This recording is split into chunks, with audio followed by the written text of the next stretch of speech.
ప్రభునందు ప్రియమైన సత్యవాక్య ప్రేమికులకు మన ప్రభువును రక్షకుడును నిజ స్వాతంత్ర ప్రదాత అయిన యేసుక్రీస్తు ఘనమైన ఉన్నతమైన నామమున నా ప్రత్యేకమైన వందనాలు తెలియజేయుచున్నాను. సత్యవాక్య ధ్యానమునకు ప్రేమతో మిమ్మల్ని ఆహ్వానిస్తున్నాను. లూకా సువార్త 15వ అధ్యాయము 11, 12, 13 వచనాలు నేను చదువుతున్నాను, గమనించండి. మరియు ఆయన ఇట్లనెను, ఒక మనుష్యునికి 2 కుమారులుండిరి. వారిలో చిన్నవాడు, తండ్రి, ఆస్తిలో నాకు వచ్చు భాగమిమ్మని తన తండ్రిని అడుగగా అతడు వారికి తన ఆస్తిని పంచిపెట్టెను. కొన్ని దినములైన తరువాత ఆ చిన్న కుమారుడు సమస్తమును కూర్చుకొని దూరదేశమునకు ప్రయాణమైపోయి అచ్చట తన ఆస్తిని దుర్వ్యాపారం వలన పాడు చేసెను. తప్పిపోయిన కుమారుల కథను మనం ధ్యానం చేస్తే ఈ 2 కుమారుల యొక్క వ్యక్తిత్వం మనం స్పష్టంగా చూస్తాం.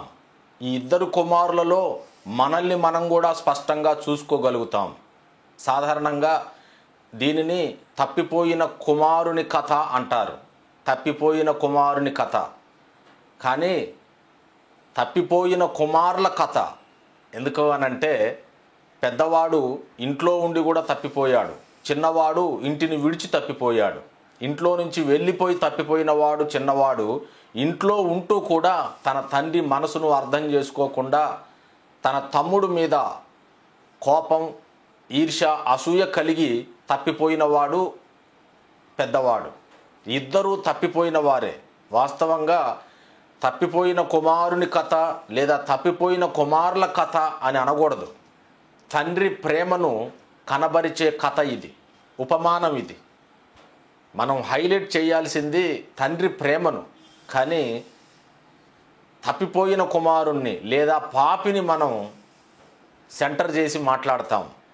గాడ్ సెంటర్డ్ ఇవాంజలిజం అనేది సరి అయినది. దేవుణ్ణే కేంద్రంగా చేసుకొని దేవుని ప్రేమను ప్రజలకు ఎక్కువ వివరించాలి తప్ప ప్రజల పాపాలను పదే పదే ఎత్తి చూపుతూ మనం సువార్త ప్రకటించకూడదు. తప్పిపోయిన కుమారుల కథలో మనం తండ్రి ప్రేమను గ్రహించాలి. ఎంత క్షమాగుణం కలిగి ఉన్నాడో, తప్పిపోయిన తన కుమారుని కోసం ఎంతగా ఆశపడుతూ ఆతృతతో ఎదురు చూస్తున్నాడో మనం ఈ కథలో గమనించగలం, ఈ ఉపమానములో గమనించగలం. తన యొద్దకు వచ్చు వారిని తండ్రి ఏమాత్రం త్రోసివేయడు. అవిధేయుల ఎదురాడు ప్రజల కొరకు దినమెల్లా చేతులు జాపి చూచేవాడు మన పరలోకపు తండ్రి. పరలోక తండ్రి యొక్క వ్యక్తిత్వాన్ని మనం ఆ కథ ద్వారా స్పష్టంగా వివరించాలి తప్ప పాపంతో నిండిపోయిన ఆ కుమారుల వ్యక్తిత్వాన్ని కాదు. వారు ఎంత చెడ్డవారో చూపెడితేనే దేవుడు ఎంత మంచివాడో మనకు అర్థమవుతుంది. కానీ వారి చెడుతనాన్ని మనం ఎక్కువ చూపెడుతూ ఉంటాం. ఇక్కడ ఎక్కువ చూపెట్టాల్సింది తండ్రి యొక్క ప్రేమను. ఈ 2 కుమారుల వ్యక్తిత్వం భిన్నమైనది. ఒకరికొకరికి పరస్పర విరుద్ధమైన వ్యక్తిత్వాలు కలిగి ఉన్నారు. పెద్దవాడేమో ఇంటనే ఉండి తండ్రిని సేవిస్తూ ఉన్నాడు. చిన్నవాడేమో ఇంటి నుంచి విడుదల కోరుకున్నాడు. విడుదల కోరుకొని తన బ్రతుకు తాను బ్రతకాలని ఆశపడ్డాడు. పెద్దవాడు తండ్రిని సేవిస్తున్నాడు, చిన్నవాడేమో ఇంటి నుంచి బయటపడాలని చూస్తున్నాడు.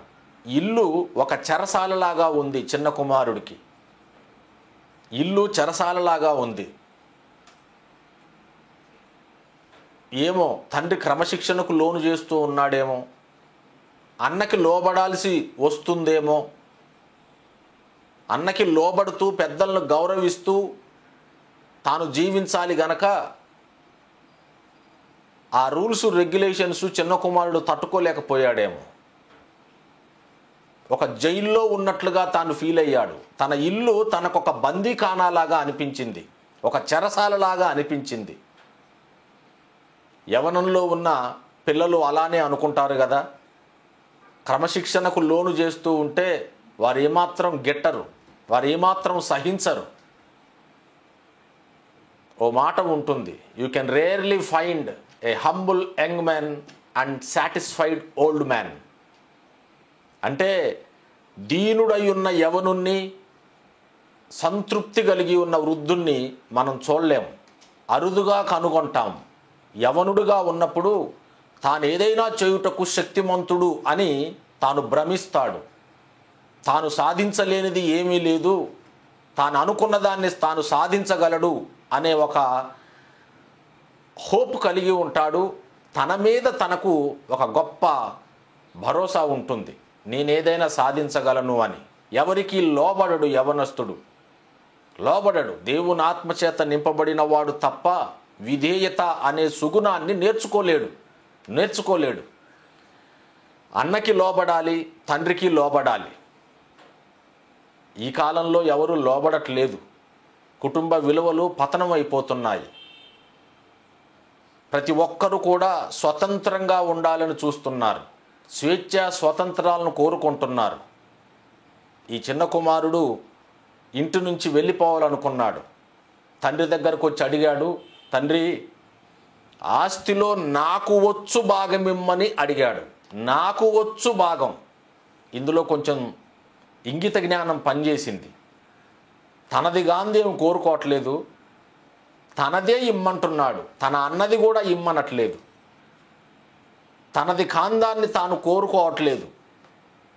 ఇంగిత జ్ఞానం, కామన్ సెన్స్ పనిచేస్తుంది. న్యాయంగానే ఉంది కోరిక. తనకు వచ్చు భాగమిమ్ము అని కోరుకునే జ్ఞానం ఉంది, కానీ తండ్రిని అన్నను విడిచిపోకూడదు అనే జ్ఞానం కొరవడింది అక్కడ. తనకు వచ్చు భాగమిమ్ము అని అడిగే జ్ఞానం ఉంది, కానీ అరే నా తండ్రి కదా, వృద్ధాప్యంలో ఉన్నాడు, ఇతన్ని పెట్టిపోతే ఎలా, చిన్నప్పటి నుంచి కలిసి పెరిగాం కదా, మా అన్నయ్యను వదిలిపెట్టిపోతే ఎలా అనే ఇంగిత జ్ఞానం కరువైంది.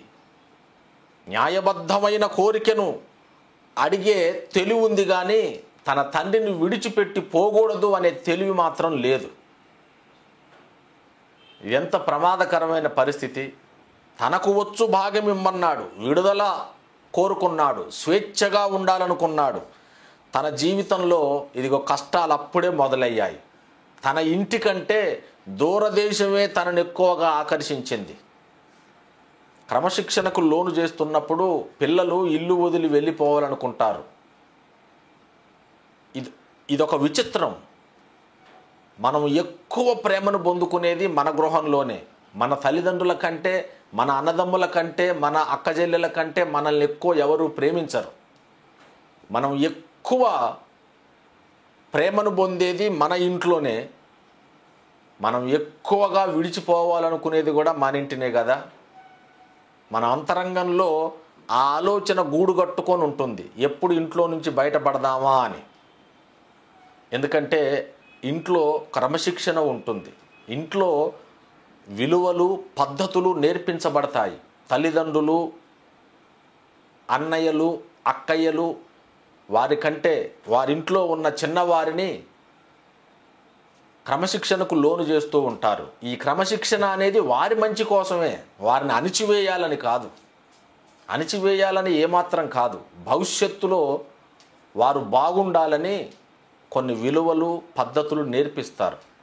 కానీ అది నచ్చదు, పిల్లలకి నచ్చదు. స్వేచ్ఛగా ఉండాలనుకుంటారు, స్వతంత్రంగా ఉండాలనుకున్నాడు ఈ చిన్న కుమారుడు. తండ్రి ఆస్తినిచ్చేశాడు. ఆ ఆస్తి తీసుకొని దూరదేశం వెళ్ళిపోయాడు. చిన్న కుమారునికి కావలసిందల్లా స్వేచ్ఛ, స్వాతంత్రం. తాను చేయాలనుకున్న ప్రతి పని తాను చేసి తీరాలి, అంతే కదా. దూరదేశం పోయాడు, దుర్వ్యాపారం వలన ఆస్తి అంతా అవజేశాడు. ఇప్పుడు అడగాలి, స్వేచ్ఛ స్వాతంత్రం అంటే ఏంటి అని. ఏమని సమాధానం చెప్తాడు? స్వేచ్ఛ స్వాతంత్రం అంటే ఏంటి అంటే, స్వేచ్ఛ స్వాతంత్రం చాలా మంచిది అంటాడా? అనలేడు కదా. మనం వనరులు కలిగి ఉంటాం, కానీ ఆ వనరులను ఎలా ఉపయోగించుకోవాలో కూడా మనకు తెలిసి ఉండాలి. ఈ కాలంలో యవనస్తులు ఒక ఉద్యోగం అంటూ ఏదైనా పొందుకుంటే కొంచెం వారు డబ్బు సంపాదిస్తూ ఉంటే తమ కంటే పెద్దవారిని ఏమాత్రం లెక్క చేయరు, ఏమి లెక్క చేయరు. వయసులో తమ కంటే పెద్దవారిని చాలా తక్కువ చూపు చూస్తూ ఉంటారు, చిన్న చూపు చూస్తూ ఉంటారు. వయసులో పెద్దవారు కూడా డబ్బు సంపాదించే ఈ కుర్రోని కానీ లేదా అమ్మాయిని కానీ చాలా ఘనంగా వారికంటే వాడు గొప్పవాడు అన్నట్లుగా వీళ్ళు ప్రవర్తిస్తూ ఉంటారు. డబ్బు సంపాదించటం అనేది మన విలువను పెంచేది కాదు. మన ఎదుట ఉన్న ఆ పెద్ద వ్యక్తి, వయసున్న వ్యక్తి అనుభవజ్ఞుడు. మనం నడిచి వెళ్ళిన దారిలో మనకంటే ముందు వెళ్ళినవాడు. మనం ఏం చెయ్యాలనుకుంటే అది చెయ్యటానికి శక్తి ఉంటుంది చూసారా, అది అత్యంత ప్రమాదకరమైన స్థితి. అప్పుడే మనకు బాగా కష్టాలు, క్లిష్ట పరిస్థితులు ఎదురవుతాయి. ఈ మాట మీరు జాగ్రత్తగా వినాలి. మనకిష్టమైనదంతా జరిగించడానికి ఎప్పుడైతే మనకు శక్తి ఉంటుందో అదే అత్యంత ప్రమాదకరమైన స్థితి. ఇక అప్పుడు మనం ఎవరి మాట వినం, మనంతట మనం మనకిష్టం వచ్చినట్లుగా ప్రవర్తిస్తూ ఉంటాం. మనకు డబ్బు ఉంది గనక పెద్దవారు కూడా మనకేం చెప్పలేరు. చెప్పినా కూడా ఖాతరు చెయ్యం. మనం తల్లిదండ్రులను లెక్క చెయ్యం, అన్నయ్యలు అక్కయ్యలను లెక్క చెయ్యం. మనకంటే అనుభవజ్ఞులు ఎవరైనా మనకి ఏదైనా చెప్పాలని చూస్తే మనం లెక్క చెయ్యం. ఏదైనా అనుభవిస్తేనే కానీ అర్థం కాదు, అంతే. చిన్న కుమారుడు పొందిన స్వాతంత్రం తన ఇష్టం వచ్చేలా, తనకిష్టం వచ్చేలా ప్రవర్తించేలా చేసింది. కానీ ఆ స్వాతంత్రం ఎంత ప్రమాదకరమైందో చిన్న కుమారునికి అర్థం కావటానికి ఎక్కువ కాలం పట్టలేదు. ఇక్కడ మీరు ఒక మాట గమనించండి. నీకు ఇష్టమైనట్టు నువ్వు నడుచుకుంటాను అంటే దేవుడు కూడా నిన్ను పట్టించుకోడు, దేవుడు కూడా నిన్ను వదిలేస్తాడు. పెద్దలే కాదు, దేవుడు కూడా నిన్ను వదిలేస్తాడు, అంతే. దేవుడు బలవంత పెట్టి తన మాట వినేలా చేసుకోడు, అన్ని వేళలా అలా చేయడు. ఒక్కొక్కసారి ఓవర్ రూల్ చేస్తాడు, కానీ అన్ని వేళలా అలాగూ చేయడు. నువ్వు మారు మనసు పొందాలంతే. నీకు ఇష్టం వచ్చినట్టు నువ్వు జీవించాలి అనుకుంటే దేవుడు కూడా నీ ఇష్టాలకు నిన్ను వదిలేస్తాడు. రోమాపత్రికలో ఇలాగూ రాయబడింది, మరియు వారు తమ మనస్సులో దేవునికి చోటియనొల్లకపోయిరి గనక చేయరాని కార్యములు చేయుటకు దేవుడు వారిని భ్రష్ట మనస్సుకు అప్పగించెను. చేయరాని కార్యాలు చేయటానికి దేవుడు అప్పగించేస్తాడు. మనసులో నువ్వు చోటు ఇవ్వకపోతే, దేవా నీ చిత్తమే సిద్ధించును గాక నువ్వు అనకపోతే దేవుడు నీతో అంటాడు, రైట్, నీ ఇష్టం వచ్చినట్టు నువ్వు బ్రతుకు, నీ చిత్తమే సిద్ధించును గాక అంటాడు. ఎన్నిసార్లు గద్దించినను లోబడని వాడు మరి హఠాత్తుగా నాశనమవును అని సామెతల గ్రంథంలో రాయబడింది. ఎన్నిసార్లు గద్దించినా నువ్వు లోబడకపోతే హఠాత్తుగా నాశనం అయిపోతావు. నువ్వెందుకు లోబడట్లేదు అని అంటే నీకు ఇష్టం వచ్చినట్లుగా జరిగించుటకు నీకు శక్తి ఉంది, అందుకు నువ్వు ఎదుటివారి మాట వినట్లేదు. డిపెండెంట్గా ఉన్నావు అనుకోండి, తండ్రి మాట వినాలి, ఖచ్చితంగా వింటారు పిల్లలు. ఎప్పుడైతే రెక్కలు వచ్చి వాళ్ళు బయటికి వెళ్ళిపోతారో, వారి సంపాదన వారు సంపాదిస్తూ ఉంటారో, ఇక పెద్దల మాట వినరు, మా ఇష్టం అంటారు. సిఎస్ లూయిస్ అనే భక్తుడు గ్రేట్ డైవర్స్ అనే పుస్తకంలో ఈ మాట రాశాడు. ఏమన్నాడంటే, there are two kinds of people in the end. Those who says to God, your will be done. To whom God says, your will be done.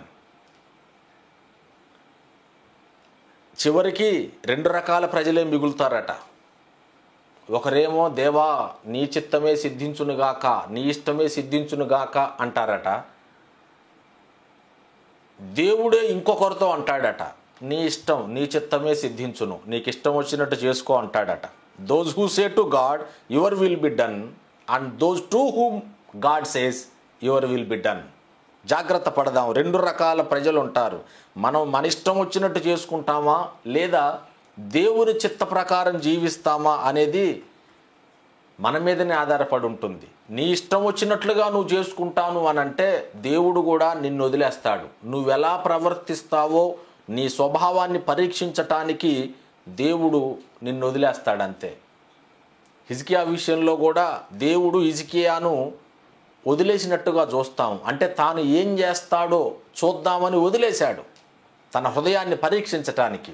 2వ దినవృత్తాంతములు 32:31 ఇలాగు రాయబడి ఉంది: అతని దేశము ఆశ్చర్యముగా వృద్ధి నుండుటను గూర్చి విచారించి తెలుసుకొనుటకై బబులోను అధిపతులు అతని యొద్దకు పంపిన రాయబారుల విషయమై అతని శోధించి అతని హృదయములోని ఉద్దేశమంతయు తెలుసుకొనవలెనని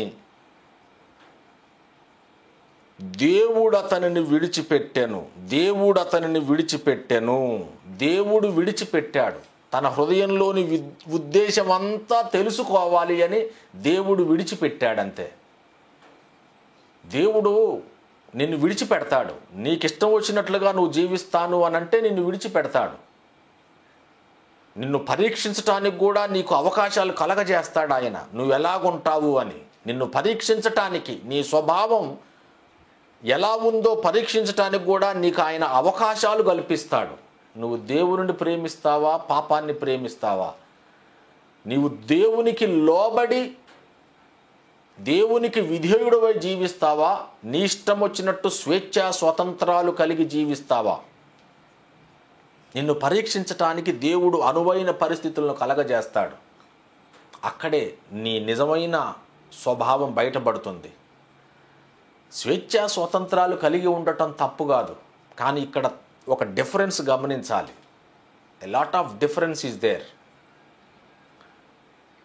సంతోషించటానికి స్వాతంత్రం, స్వాతంత్రములో సంతోషించటం. మీకు అర్థమైందా? ఈ రెండింటికి తేడా ఉంది. Freedom for enjoyment, enjoyment in freedom. సంతోషించటానికి, నీ ఇష్టం వచ్చినట్టు ఉండటానికి నువ్వు స్వాతంత్రం కోరుకుంటే అది నిన్ను పాడు చేస్తుంది, అది నిన్ను బాగుపరచదు. కానీ నువ్వు నిజంగా స్వతంత్రం కలిగి ఉంటే ఆ స్వాతంత్రంలో నీకు గొప్ప ఆనందం కలిగి ఉంటుంది. నిజ స్వాతంత్రం ఎవరిస్తారు? యేసు ప్రభు తప్ప. దాసుడు ఎల్లప్పుడూ ఇంట్లోనే ఉంటాడు. దాసుడు ఎల్లప్పుడూ ఇంటిలో నివాసం చేయడు. కుమారుడు ఎల్లప్పుడూ నివాసము చేయును. కుమారుడు మిమ్మును స్వతంత్రులుగా చేసిన ఎడల మీరు నిజముగా స్వతంత్రులయ్యుందురు అన్నాడు. నిజమైన స్వాతంత్రం యేసు ప్రభువు వారు మాత్రమే ఇవ్వగలరు. దేవుడు దావీదు కట్లను తెంపాడు. దావీదు కీర్తనలో 116:16 ఇలాగంటాడు: యెహోవా, నిజముగా నేను నీ సేవకుడను, నీ సేవకురాలి కుమారుడను. నీవు నా కట్లను విప్పియున్నావు, నేను నీకు కృతజ్ఞతార్పణ నర్పించెదను అన్నాడు. ఆయన ప్రజలందరి ఎదుటను, యెహోవా మందిర ఆవరణములలోను, యెరూషలేమా నీ మధ్యను నేను యెహోవాకు నా మ్రొక్కుబళ్ళు చెల్లించెదను అన్నాడు. దావీదు కట్లను దేవుడు తెంపాడు. దేవా, నేను నీ సేవకుడను, నీ సేవకురాలి కుమారుడను. నీవు నా కట్లను తెంపి ఉన్నావు గనక నీ మందిరానికి వెళ్తా. యెహోవా మందిర ఆవరణములలో తన ప్రజల మధ్య నేను యెహోవాకు అర్పణలు చెల్లించెదను అన్నాడు. దేవుడు మన కట్లను తెంపటం వేరు, మన కట్లను మనమే తెంపుకోవటం వేరు. మీకు అర్థమైందా? దేవుడు మన కట్లను తెంపితే అందులో మనకు స్వేచ్ఛ ఉంటుంది. ఆ స్వాతంత్రములో గొప్ప ఆనందం కలుగుతుంది. మనకు మనమే కట్లను తెంచుకోవాలని చూస్తే ఇదిగో చిన్న కుమారుని కలిగినటువంటి దుస్థితి మనకు కూడా కలుగుతుంది. చాలామంది సంఘాలను విడిచిపెట్టి వెళ్ళిపోవాలని అనుకుంటారు. ఎంతో కాలం నుంచి ఆ సంఘంలో ఉండకూడదు అని మదన పడుతూ క్షోభకు గురవుతూ ఉంటారు. వెళ్ళిపోయే శక్తి ఉన్నవారు వారంతట వారు వెళ్ళిపోతారు. ఇక్కడేదో సంఘాలలో డిఫరెన్సెస్ వచ్చి ఇక్కడ వీరితో పడక, లేదా ఏదో ఒక రకంగా వెళ్ళిపోవాలి అనే మనసు కలిగిన వారు ఇక్కడి నుంచి వెళ్ళిపోతారు. అది తమ కట్లను తామే తెంపుకున్నట్టు. మరి కొంతమంది ఉంటారు, వారు వెళ్ళిపోయేలా పరిస్థితులన్నీ అట్లా ఒత్తుకొని వస్తాయి.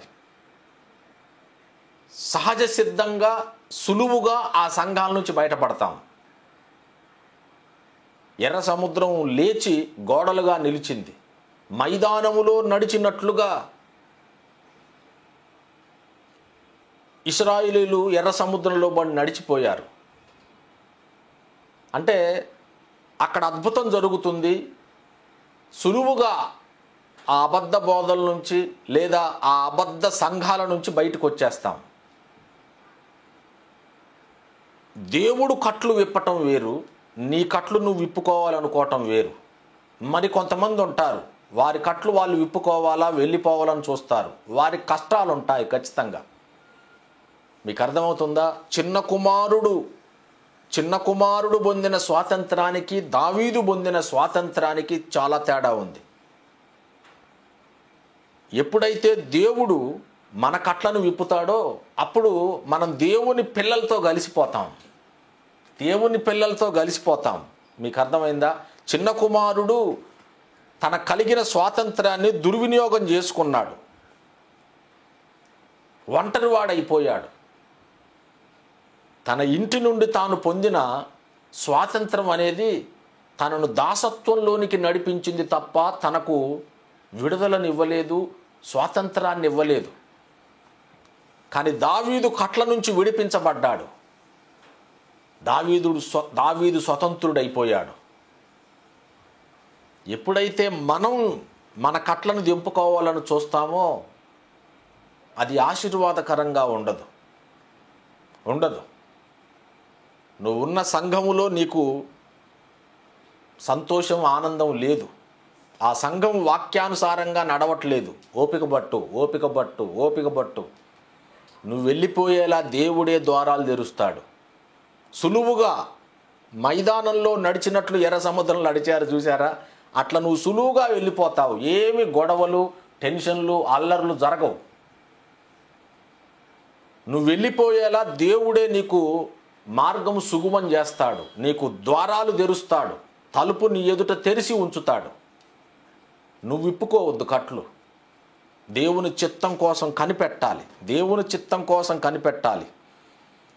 లేదంటే ఇంటిలో నుంచి విడుదల నొందిన చిన్న కుమారుడు ఎన్ని బాధలు పడ్డాడో, చివరికి పందుల పొట్టుకు కూడా ఆశపడ్డాడో, నీ పరిస్థితి అలా అయిపోతుంది. నేను మరలా చెప్తున్నాను, తన ఇంటి నుండి తాను పొందిన విడుదల తనను దాసత్వంలోనికే నడిపించింది. తనకేమాత్రం స్వతంత్రాన్ని ఇవ్వలేదు, తాను కోరినటువంటి ఆనందాన్ని తనకివ్వలేదు. దావీదు ఆనందించాడు. దేవుడు కట్లను విప్పాడు గనక. చిన్న కుమారుడు ఆనందించలేదు. చిన్న కుమారుడు చాలా బాధలకు లోనయ్యాడు. దేవుడే మనకు విడుదల, స్వాతంత్రం ఇచ్చినప్పుడు మనకు నిత్య సంతోషం కలుగుతుంది. మన తలల మీద కిరీటాలు ఉంటాయి, సంతోష కిరీటం పెట్టబడుతుంది. ఆనందోత్సాహాల చేత మనం జయోత్సవం చేస్తాం.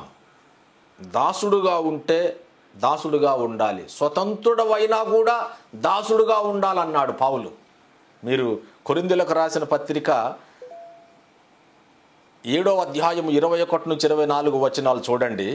దాసుడవై ఉండగా పిలువబడితివా, చింతపడవద్దు.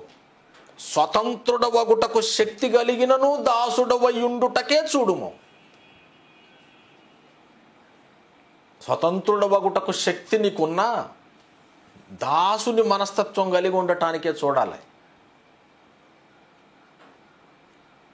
ఈ మాట చాలా జాగ్రత్తగా చూడండి. ప్రభువు వలన పిలువబడిన దాసుడు ప్రభువు వలన స్వాతంత్రం పొందినవాడు. ప్రభువే నీకు విడుదల కలగజేస్తాడు. ప్రభువు వలన పిలువబడిన దాసుడు ప్రభువు వలన స్వాతంత్రం పొందినవాడు. ఆ ప్రకారమే స్వతంత్రుడయుండి పిలువబడిన వాడు క్రీస్తు దాసుడు. ప్రతివాడు ఏ స్థితిలో పిలువబడునో ఆ స్థితిలోనే దేవునితో సహవాసం కలిగి ఉండవలెను. దేవుని చిత్తానుసారంగా మనం పొందే విడుదల మనకు సంతోషాన్ని ఇస్తుంది. మనంతట మనం విడుదల పొందాలి అని చూస్తే మాత్రం ఆ విడుదల దుఃఖానికి, విచారానికి దారితీస్తుంది. మన సొంత ఇష్టం కాదు, దేవుని చిత్తం కోసం కనిపెట్టాలి. మన సంతోషం కొరకు మనం స్వేచ్ఛగా, స్వతంత్రంగా ఉండాలని ఏ పని చేసినా, అది పని అయినా పరిచర్య అయినా, నిన్ను దాసత్వంలోనికే నడిపిస్తుంది. తప్పకుండా నువ్వు దుఃఖానికి లోనవుతావు, విచారానికి లోనవుతావు. అదే దేవుని చిత్త ప్రకారం నువ్వు విడుదల నొందితే నీకు ఆనందం కలుగుతుంది. ఒక ఆయన అన్నాడు, in whatever man does without God he fails miserably or succeed more miserably. దేవుడు లేకుండా ఏ వ్యక్తి అయినా ఏ పనైనా జరిగిస్తే అతడు చాలా ఘోరంగా విఫలమైపోతాడు, లేదా ఘోరంగా సక్సెస్ అవుతాడు. అనగా ఆ సక్సెస్ అతను తల దించుకునేలానే చేస్తుంది. అంతే. ఆ సక్సెస్ ఏదైతే ఉందో, నీవు పొందిన ఆ స్వతంత్రం ఏదైతే ఉందో, అది నువ్వు తలదించుకునేలానే ఉంటుంది తప్ప నువ్వు తల ఎత్తుకొని గర్వపడేలాగా ఉండదు. In whatever man does without God he must fail miserably or succeed more miserably. తాను కోరుకొనిన స్వేచ్ఛ, స్వతంత్రాలు చిన్న కుమారునికి తగినంత స్వేచ్ఛనివ్వలేకపోయాయి. అయితే అతనికి బుద్ధి వచ్చింది. ఒక సమయంలో బుద్ధి వచ్చినప్పుడు తన తండ్రి స్థితిని గమనించాడు. తన తండ్రి స్థితిని ఒకసారి జ్ఞాపకం చేసుకున్నాడు. అయ్యో, నా పరిస్థితి ఏంటి ఇలాగుంది? నా తండ్రి ఇంట్లో కూలి వాళ్ళకు కూడా మంచిగా అన్నం దొరుకుతుంది కదా, నేనేంటి పందుల పొట్టు కాశపడుతున్నాను? కూలి వాండ్రకే అన్నం సమృద్ధిగా ఉంది, నేనెందుకు ఇక్కడ ఆకలికి చచ్చిపోతున్నాను? ఇక మీదట నీ కుమారుని అనిపించుకొనుటకు యోగ్యుని కాను, కానీ నీ కూలివాండ్రలో ఒకనిగా నన్ను పెట్టుకో అని తండ్రితో చెప్దాం అనుకున్నాడు. అంతే, చెప్దామని అనుకున్నాడు. ఒకప్పుడు నా ఆస్తి నాకు ఇయ్యని అడిగిన ఆ చిన్న కుమారుడు ఇప్పుడు దీనస్థితికి వచ్చేశాడు. గర్వంతో అడిగాడు. వాస్తవంగా నా ఆస్తి నాకు ఇవ్వు అని అడగటం ఎలాంటిది అని అంటే, తండ్రి బ్రతికున్నప్పుడే సమాధి చేసినట్టు. ఎప్పుడు ఆస్తి పంచిపెట్టాలి ధర్మశాస్త్ర ప్రకారం అంటే, తండ్రి చనిపోయిన తర్వాత అన్నదమ్ముల ఆస్తి పంచుకోవాలి. తండ్రి బ్రతికున్నప్పుడే ఆస్తి పంచుకోవటం అంటే తండ్రిని చచ్చిన వానితో సమానునిగా చేసినట్లే. ఎంత గర్వంతో ఉన్నాడు చిన్న కుమారుడు. తండ్రి బ్రతికుండగానే నా ఆస్తి నాకు ఇమ్మని అడగటం. దేవుడు గర్విష్ఠులను ఎదిరిస్తాడు. ఆయన అహంకారులను ఎదిరించి దీనులకు కృపనిచ్చేవాడు. అహంకారం అనేది మనం ఏ స్థితిలో ఉన్నప్పటికీ పనికిరాదు. అంటే డబ్బు ఉంది, నువ్వు అహంకారిగా ఉండటం అది నీకేమాత్రం క్షేమదాయకం కాదు. డబ్బు లేని స్థితిలో ఉన్నావు, అప్పుడు ఎవరైనా నీకు సలహాలు, సూచనలు ఇస్తే వాటిని అంగీకరించాలి. అహంకారంతో తృణీకరించొద్దు. అహంకారం అనేది ఏ స్థితిలో ఉన్నవాడైనా కలిగి ఉండేదే. పేదవానికి కూడా అహంకారం ఉంటుంది. ఏ స్థితిలో ఉండేవాడు ఆ స్థితిలో అహంకారాన్ని ప్రదర్శించాలని చూస్తాడు. చిన్న కుమారుడు ఒకప్పుడు తండ్రి ఇంట్లో ఉన్నప్పుడు తాను ఏదైనా చేయుటకు శక్తి కలిగి ఉండేవాడు. కానీ స్వతంత్రాన్ని కోరుకున్నాడు. ఆ స్వతంత్రం తనను దాసత్వంలోనికి నడిపించింది. తనకున్న ఆస్తి వేశ్యలతో పాడు చేశాడు. దుర్వ్యాపారం వల్ల పాడు చేశాడు. మనల్ని మనం నియంత్రించుకోలేనప్పుడు మన స్వాతంత్రం ఎప్పుడు కూడా మనల్ని దాసత్వంలోనికి నడిపిస్తుంది. మనల్ని మనం నియంత్రించుకోలేనప్పుడు మనం పొందిన విడుదల మనల్ని బంధిస్తుంది తప్ప స్వేచ్ఛా లోకంలోనికి మనల్ని ప్రవేశపెట్టదు. సెల్ఫ్ కంట్రోల్ ఉండాలి, ఆశా నిగ్రహం అనేది ఉండాలి. అది లేనప్పుడు ఏమి చేసినా కూడా అది మనల్ని దాసులుగానే చేస్తుంది తప్ప మనకు స్వాతంత్రాన్ని అనుగ్రహించదు. మనకు మనం పొందే స్వాతంత్రం అది సంతోషాన్ని ఇస్తుంది, కానీ అమ్మో అది భయంకరం. అది భయంకరం. చివరికి మనల్ని సిగ్గుపడేలా చేస్తుంది. చివరికి మనల్ని నిత్య నరకానికి తీసుకొని వెళ్తుంది. చిన్న కుమారుని స్వతంత్రం అంతా కూడా తనను దాసత్వంలోనికే నడిపించింది తప్ప విడుదలనేది ఏమాత్రం ఇవ్వలేదు. ఉన్నదాన్ని అనుభవించకుండా ఇంకేదో కావాలని మనం ఆరాటపడుతూ ఉంటాం. మనకేం కావాలో మన పరలోకపు తండ్రికి తెలుసు. మనము సుఖముగా అనుభవించుటకు ధారాళంగా దయచేసే దేవుడు ఆయన. మనము భాగ్యము సంపాదించుకున్నటకు సామర్థ్యం ఇచ్చేవాడు కూడా ఆయనే. నీ దగ్గర ఉన్న వాటిని నీ ఇష్టం వచ్చినట్లుగా ఖర్చు చేస్తే, నీ దగ్గర ఉన్న వనరులను నీకిష్టం వచ్చినట్టుగా నువ్వు ఉపయోగిస్తూ ఉంటే చివరికి జీవితం భయంకరమైన స్థితిలోనికి దిగజారిపోతుంది. మన దగ్గర ఉన్న వాటితో ప్రభువును సేవించాలి. మనము ఆయనను సేవించటం మర్చిపోయాం. ఆయనను కోరుకోవట్లేదు, వాటిని వీటిని కోరుకుంటున్నాం. భక్తి అనేది ఆయనను కోరుకోవాలి, ఆయన ద్వారా వచ్చే వాటిని కాదు. ఆయన అన్నిటికంటే శ్రేష్ఠుడు, అందరికంటే శ్రేష్ఠుడు. మనం ఆయనను కోరుకోవట్లేదు, వాటిని వీటిని కోరుకుంటున్నాం. వాటిని వీటిని వస్తువులను మనం కోరుకుంటూ వాటిలో ఆనందించాలని చూస్తే ఆ ఆనందం చిరకాలం నిలవదు. అల్పకాల పాపభోగం అన్నాడు హెబ్రీయులకు రాస్తూ పౌలు భక్తుడు. అల్పకాల పాపభోగం అనుభవించటం కంటే క్రీస్తు ప్రజలతో కూడా నింద అనుభవించటమే మేలు అనుకున్నాడు మోషే. ఆ సంగతిని రాశాడు పౌలు భక్తుడు. అల్పకాల పాప భోగం ఇది, పాసింగ్ ప్లెజర్స్. ఇందులో ఏముంటాయి ఆనందం? ఒక యజమానుని కింద నువ్వు ఉన్నప్పుడు ఆ ఆనందం వేరే. అకౌంటబిలిటీ మ్యాటర్స్, అంతే.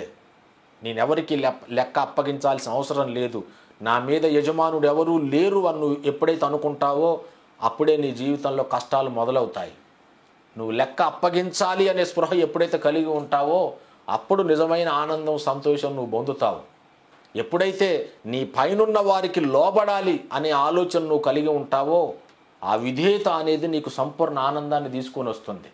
పీటీ ఫోర్సిత్ అనే భక్తుడు అన్నాడు, first duty of every soul is to find its master, not its freedom. ప్రతి ఒక్కడు కూడా స్వతంత్రాన్ని కాదు కనుక్కోవలసింది, తన యజమానుడెవడో కనుక్కోవాలి. ప్రతి ఆత్మ కూడా, ప్రతి వ్యక్తి కూడా తన యజమానుడెవరో కనుక్కుంటేనే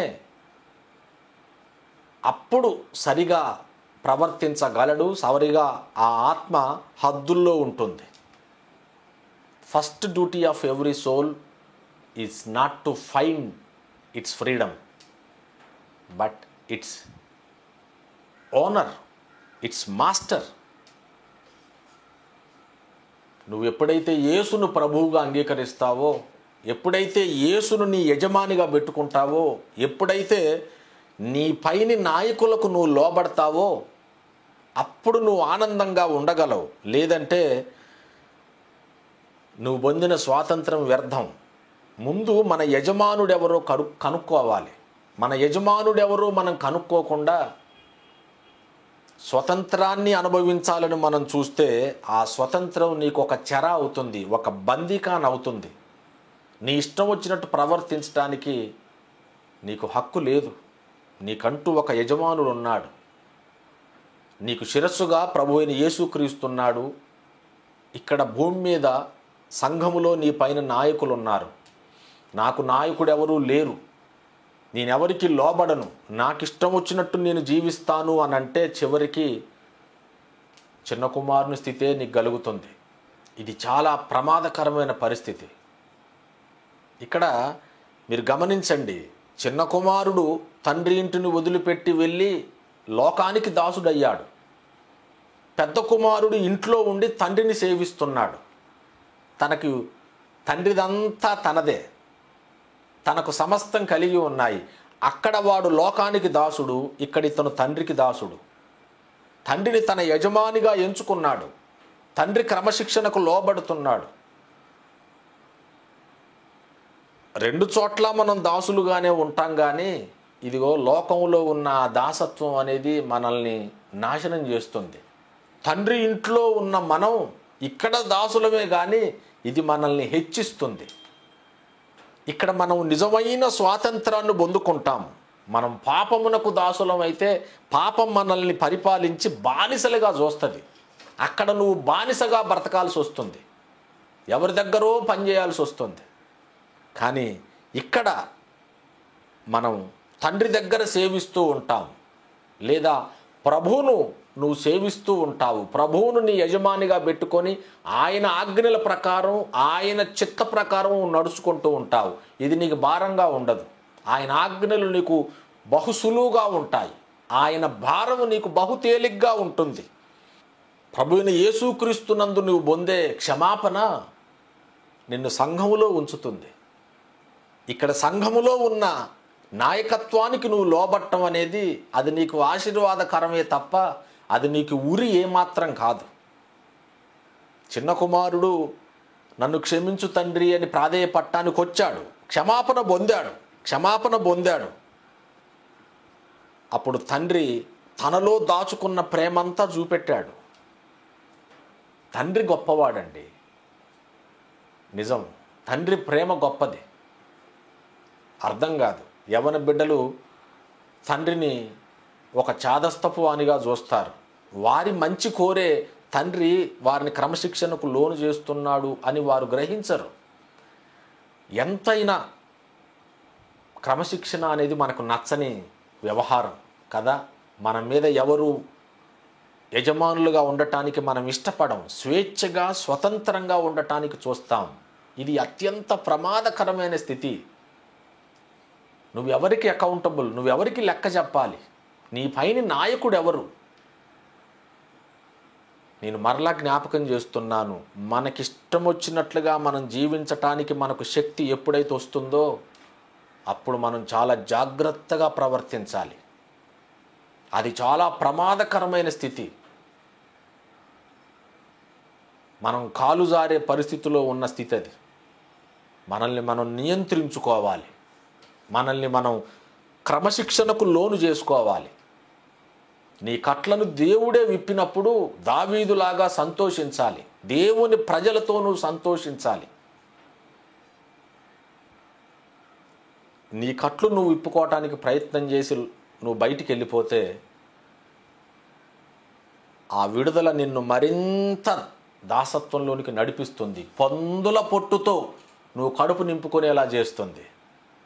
ఘోరమైన స్థితి. చిన్న కుమారుడు తండ్రి వద్దకు వచ్చాడు. అప్పుడు తండ్రి అన్న మాటలు చూడండి. లూకా సువార్త 15:24.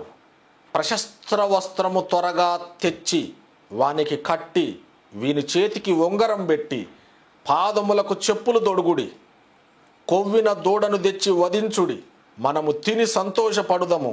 ఈయన కుమారుడు చనిపోయి మరలా బ్రతికెను, తప్పిపోయి దొరికెను అని చెప్పెను. అంతటా వారు సంతోషింపసాగిరి. క్షమించాడండి. క్షమాపణ పొందితే ఎంతటి మహద్భాగ్యం అది. నేను బ్రతికుండగానే సమాధి చేసిన వాడువు నువ్వు, నా యుద్ధకు తిరిగి రావద్దు, వెళ్ళిపోరా, నా ముఖం చూడొద్దు, నీ ముఖం చూపెట్టొద్దు అని తండ్రి అంటే ఆ చిన్న కుమారుని గతి ఏమైపోవాలి? తండ్రి మనసు ఎప్పటికీ గొప్పదే. పరలోకమందున్న మన తండ్రి మనసు భూ సంబంధమైన తండ్రుల మనసు కంటే ఎంతో గొప్పది. తన యొద్దకు వచ్చువారిని ఎన్నడూ త్రోసివేయడండి. నువ్వు క్షమాపణ వేడుకుంటే తప్పకుండా ఆయన నిన్ను క్షమిస్తాడు. మలిన వస్త్రాలు తీసివేసి ప్రశస్త్ర వస్త్రాలు నీ గడతాడు. నీ జీవితం అంతా మారిపోద్ది. ఇంకెప్పుడు దూరదేశం వైపు నువ్వు కన్నెత్తి కూడా చూడవిగా. దూరదేశం అనేది నీకు అసహ్యం కలిగిస్తుంది. ఒకప్పుడు నువ్వు బహుగా ఆనందించింది ఇప్పుడు నీకు అసహ్యం కలిగిస్తుంది. ఇక పాత మార్గాల వైపు ఎప్పుడు అడుగులు వేయవు. నీ జీవితం అంతా మారిపోద్ది. రక్షణ అంటే అదే, రక్షణ అంటే అదే, రక్షించబడటం అంటే అదే. పెద్ద ప్రమాదం నుంచి నువ్వు రక్షించబడ్డావు. అక్కడ దావీదు కట్లు తెంపబడితే దేవుని పిల్లలతో సంతోషించాడు. ఇక్కడ తండ్రి కూడా తన కుమారుడు దొరికితే అందరిని పిలిచి గొప్ప విందు చేశాడు. నాతో కూడా సంతోషించుడి, ఈ నా కుమారుడు తప్పిపోయి దొరికెను, చనిపోయి బ్రతికెను అన్నాడు.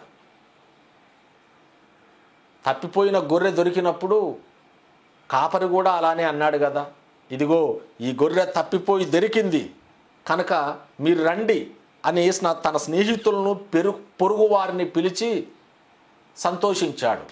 నాణెం పోయినప్పుడు కూడా అంతే కదా, ఆ నాణెం దొరికినప్పుడు చెలికత్తెలను పొరుగు వారిని పిలిచి నాతో సంతోషించుడి అన్నది. నువ్వు రక్షించబడితే, తప్పిపోయిన నువ్వు దొరికితే నీ ఒక్కడికే కాదు ఆనందం, నీ చుట్టుపక్కల ఉన్న వారికి కూడా ఆనందం కలుగుతుంది. మీకు అర్థమవుతుందా? యజమానుడికి లోబడటం, తండ్రికి లోబడటం అనేది మనం నేర్చుకోవాలి. నేర్చుకుంటేనే మనకు అసలైన స్వాతంత్రం. విధేయతలోనే, లోబడటంలోనే స్వాతంత్రం ఉంది. ఎస్, అది మార్పులేని నియమం, అది శాశ్వత నియమం. You have to find your master, not your freedom. స్వతంత్రాన్ని వెతుక్కోకు. సంతోషంగా, స్వేచ్ఛగా నాకు ఇష్టం వచ్చినట్టు నేను బ్రతకాలి అని అనుకోకు. నీకంటే అనుభవజ్ఞులకు లోబడి ఉండటం నేర్చుకో. అకౌంటబుల్గా ఉండటానికి నేర్చుకో. నేను లెక్కప్ప చెప్పాలి అనే మనసు నువ్వు కలిగి ఉండాలి. మీ పైన నాయకులుగా ఉన్నవారిని దుఃఖపరచకండి, ఆనందముతో వారికి లోబడి ఉండండి అన్నాడు పౌలు. లెక్క అప్పజెప్పవలసిన వారి వలె వారు మీ ఆత్మలను కాయుచున్నారు గనక దుఃఖముతో ఆ పని చేసిన ఎడల మీకు నిష్ప్రయోజనం గనక వారు దుఃఖముతో కాక ఆనందముతో ఆ పని చేయునట్లు వారికి లోబడి ఉండండి అన్నాడు. లోబడాలి. విధేయత అనేది అది ఆశీర్వాదాన్ని తీసుకొని వస్తుంది, నిన్ను అణిచివేయదు. నువ్వు క్షమించబడితే చుట్టుపక్కల వారికి ఆనందం, నీ ప్రజలతో కూడా నువ్వు కలిసి ఆనందిస్తావు. ఆమె విస్తారంగా ప్రేమించింది గనక ఆమె విస్తార పాపాలు క్షమించబడ్డాయి అన్నాడు యేసు ప్రభువారు మరియను గురించి మాట్లాడుతూ. నువ్వు ఎంత ఎక్కువగా తండ్రిని ప్రేమిస్తూ లోబడుతూ ఉంటే నీకంత ఎక్కువగా ఆశీర్వాదం, ఆయనతో పాలు కలుగుతుంది. విధేయత చూపే పిల్లల్ని తండ్రి ఎప్పుడూ ద్వేషించడు, జాలి పడతాడు. తండ్రి తన కుమారుల ఎడల జాలిపడు రీతిగా తన యందు భయభక్తులు గలవారి ఎడల జాలి పడతాడు అనుంది. తండ్రి చిన్న కుమారుణ్ణి చేర్చుకున్నాడు. ఇప్పుడు అసలైన స్వాతంత్రం అనేది కుమారుడికి ప్రారంభమైంది. తప్పిపోయిన కుమారుడు దొరికినప్పుడు క్రొవ్విన దూడను తెచ్చి వధించుడి, మనం తిని సంతోషపడదము అన్నాడు తండ్రి. మీకు చిన్న కుమారుడు పొందిన స్వాతంత్రం ఎంత ప్రమాదకరమైందో అర్థమై ఉంటుంది. మనల్ని మనం నియంత్రించుకోలేనప్పుడు లోబడి ఉండటమని నేర్చుకోవాలి. నిన్ను నువ్వు నడిపించుకోగలిగే సామర్థ్యం వచ్చినప్పుడు, లేదా దేవుడే నీ కట్లను విప్పినప్పుడు అప్పుడు నువ్వు స్వతంత్రుడవు. అప్పుడు నిన్ను నువ్వు నియంత్రించుకో. నిన్ను నువ్వు క్రమశిక్షణకు లోను చేసుకో. నిన్ను నువ్వు నడిపించుకోలేవు, నిన్ను నువ్వు నియంత్రించుకోలేవు. నీ బుర్రకి ఏది దోస్తే అది చేస్తావు, నీకేది అనిపిస్తే అది చేస్తావు. తుదకది దుర్వ్యాపారంగా మారిపోతుంది. అది నిన్ను నష్టాల్లో ముంచివేస్తుంది, నీ జీవితానికి గొప్ప ప్రమాదకరంగా పరిణమిస్తుంది. ఇక్కడ ఒక చిన్న మాట చెప్పి ముగిస్తాను. ఈ తప్పిపోయిన కుమారుల కథలో ఇద్దరు కుమారులనే మనం చూస్తాం కదా, చిన్న కుమారుడు, పెద్ద కుమారుడు. కానీ మనం గమనించని మరో కుమారుడు ఉన్నాడు. ఎవరు అనంటే దేవుని కుమారుడు. ఆ కథ చెప్పింది ఎవరు? యేసు ప్రభువు వారే కదా. ఆయన మనం మరిచిపోయిన కుమారుడు. అందులో యేసు ప్రభువు వారిని మనం జ్ఞాపకం చేసుకోం. ఈ చిన్న కుమారునికి యేసు ప్రభువు వారికి కొన్ని పోలికలు చూస్తాం. వాస్తవంగా పోల్చకూడదు, కానీ ఒక ఆలోచన కోసం చెప్తున్నాను. చిన్న కుమారుడు వ్యక్తిత్వం కాదు ఈయనది, కానీ కొన్ని పోలికలు ఉన్నాయి. చిన్న కుమారుడు తండ్రి ఇంటిని విడిచి వెళ్ళిపోయాడు. యేసు ప్రభువు వారు కూడా పరలోకాన్ని విడిచిపెట్టి వచ్చాడు. చిన్న కుమారుడు అనుకోకుండా దాసుడైపోయాడు, అనూహ్యంగా దాసుడయ్యాడు. ఎదుటివానికి సేవ చేయాల్సి వచ్చింది, పందులు మేపటానికి పోయాడు. కానీ యేసు ప్రభువు వారు నీ కోసం నా కోసం తనను తాను రిక్తునిగా చేసుకున్నాడు. ఆయన మనుషుని పోలికగా పుట్టి దాసుని స్వరూపం ధరించుకున్నాడు. దాసుని స్వరూపం ధరించుకున్నాడు. యేసు ప్రభువు వారు నీ కొరకు నా కొరకు దాసుని స్వరూపం ధరించుకున్నాడు. మనుష్య పోలికగా పుట్టాడు. తనను తాను రిక్తునిగా చేసుకున్నాడు. చిన్న కుమారుడేమో దుర్వ్యాపారం వల్ల తన ఆస్తి అంతా పోగొట్టుకున్నాడు. కానీ యేసు ప్రభువు వారు నీ కొరకు నా కొరకు మనం ధనవంతులం కావాలని ఆయన దరిద్రుడయ్యాడు. ఈ భూమి మీద నీ కొరకు నా కొరకు యేసు ప్రభువు వారు పొందిన వేదన, పొందిన అవమానం, పొందిన అవహేళనలు అసమానమైనవి. నువ్వు నేను వాటిని భరించలేం. ప్రభువు నీ కొరకు నా కొరకు అన్నిటినీ భరించాడు. దాసుని స్వరూపం ధరించుకున్నాడు.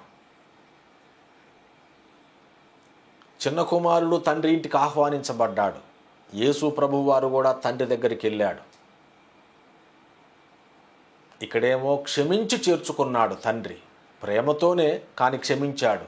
అక్కడ యేసు ప్రభువు వారిని ఆనందముతో చేర్చుకున్నాడు.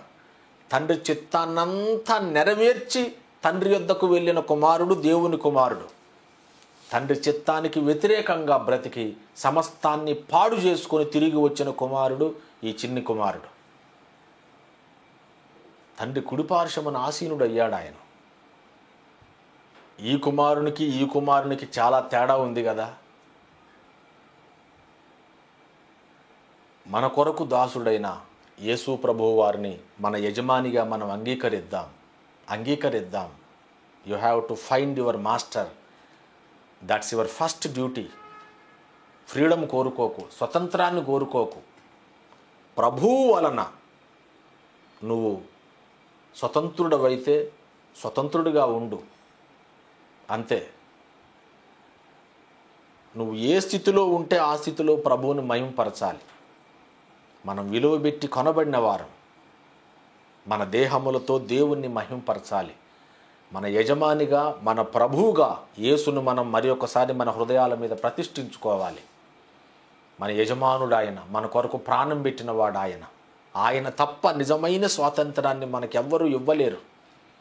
యేసే నిజ స్వాతంత్ర ప్రదాత. నీ సంతోష ఆనందాలు అవి హాలాహలం, నిన్ను చంపుతాయి. నీ పాప స్వభావపు కోలాహలం అంతా ఒక ఆలాహలం, అది విషం లాంటిది, మంచిది కాదు. యేసును నువ్వు ఆనందంగా స్వీకరించి, యేసును నువ్వు యజమానిగా అంగీకరిస్తే, యేసును ప్రభువుగా నీ హృదయంలో ప్రతిష్ఠిస్తే, అప్పుడు నువ్వు నిజమైన ఆనందం పొందుకుంటావు. అప్పుడు నిజమైన స్వాతంత్రాన్ని నువ్వు పొందుకుంటావు. కుమారుడు మాత్రమే నీకు స్వాతంత్రాన్ని ఇవ్వగలడు. నేను మరలా ఈ మాట చెప్తున్నాను. సంతోషం కొరకు స్వాతంత్రం పొందటం వేరు. నువ్వు నీ ఇష్టం వచ్చినట్టు ఉండటానికి, స్వతంత్రుడిగా ఉండటానికి కోరుకోకు. నువ్వు నీకు ఇష్టం వచ్చినట్టుగా ఉండటానికి స్వతంత్రుడు అవ్వాలని కోరుకోకు. సంతోషం కొరకు, ఆనందం కొరకు స్వాతంత్రం వేరు, స్వాతంత్రంలో సంతోషం వేరు. స్వాతంత్రంలో సంతోషం ఉంది. నువ్వు క్రమశిక్షణకు లోబడి, తండ్రికి లోబడి, నీ నాయకులకు లోబడి ఉండటంలో సంతోషం ఉంటుంది. ఇది అసలైన సంతోషం. వద్దు, నా మీద ఎవరు అధిపతులు ఉండొద్దు, యజమానులు ఉండొద్దు, నాకు నాయకుడు అంటూ ఎవరు లేరు అని నీకు నువ్వుగా ఉండాలని చూస్తే అది చిన్న కుమారుని పరిస్థితి నీకు తీసుకొని వస్తుంది. ఈ సందేశాన్ని మరలా వినండి దయచేసి. చిన్న కుమారుని పరిస్థితి మనకొద్దు, చిన్న కుమారుని స్వాతంత్రం మనకొద్దు. ప్రభువైన యేసుక్రీస్తు అనుగ్రహించే స్వాతంత్రం అది మనల్ని బంధిస్తుంది, కానీ ఇందులోనే గొప్ప గొప్ప ఆనందం, గొప్ప సంతోషం ఉంది. స్వాతంత్రంలో సంతోషాన్ని పొందాలి. సంతోషం కోసం స్వాతంత్రం పొందొద్దు. నీకు ఇష్టం వచ్చినట్టు ఉండటానికి నువ్వు స్వతంత్రుడు అవ్వాలని చూడొద్దు. ఈ తేడా గమనించండి. ఈ సందేశాన్ని మీ చెవులలో నాటనివ్వండి. ఆత్మ సంఘములతో చెప్పుతున్న మాట చెవిగలవాడు వినుగాక. Amen, amen.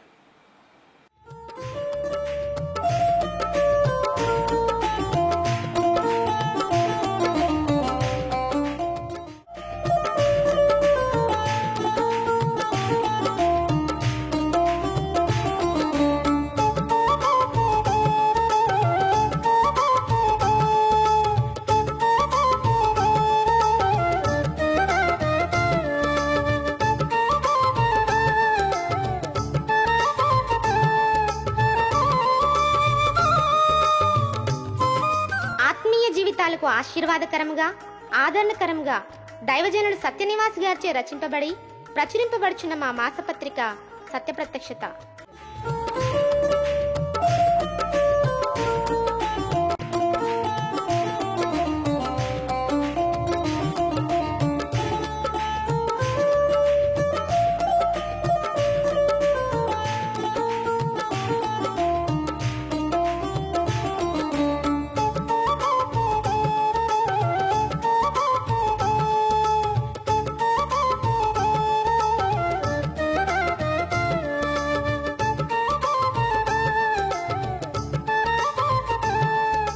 May God bless you.